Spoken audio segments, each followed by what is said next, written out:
Michel Barnier's key negotiating guidelines would have seen Britain pay off obligations to Brussels for years after Brexit, remain subject to European courts and continue to let relatives of European immigrants settle in the UK, unearthed reports reveal.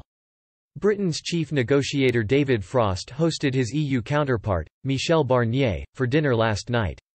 Talks are set to resume in London today, but there has been little movement on the significant differences that divide them as they continue discussions surrounding the UK's withdrawal from the bloc. Britain left the EU in January and is in a status quo transition period until the end of the year, when some companies fear disruption if the two fail to secure a free trade deal.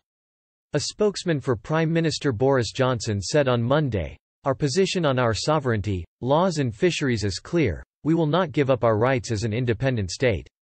We will continue to engage constructively with the EU on these key issues and will work hard to reach the broad outline of an agreement, but as we have been clear all along, we are not asking for a special, bespoke or unique deal."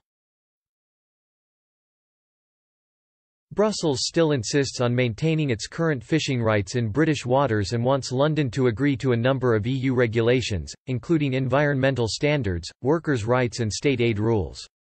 On the other hand, Mr. Johnson is demanding the right to diverge from the bloc's rules in order to strike trade agreements around the world. As the clock ticks down and tensions mount, unearthed reports reveal how Brussels has adopted a tough negotiating stance since the very beginning. A 2017 report by The Guardian cited leaked EU negotiating documents, which outlined the key guidelines for Mr. Barnier. Ending free movement of workers from EU states, budget contributions to Brussels and oversight by the European Court of Justice, ECJ, were central to former Prime Minister Theresa May's Brexit plans.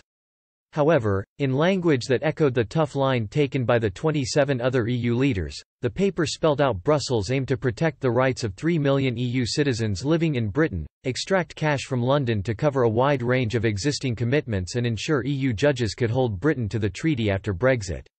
The document did not set out a figure on what Britain owed but said the exit treaty should have both set a global amount to honour financial obligations, subject to later adjustments, and a schedule of annual payments that would have reflected the fact that loans and guarantees made by the EU while Britain was a member extended well beyond Brexit Day.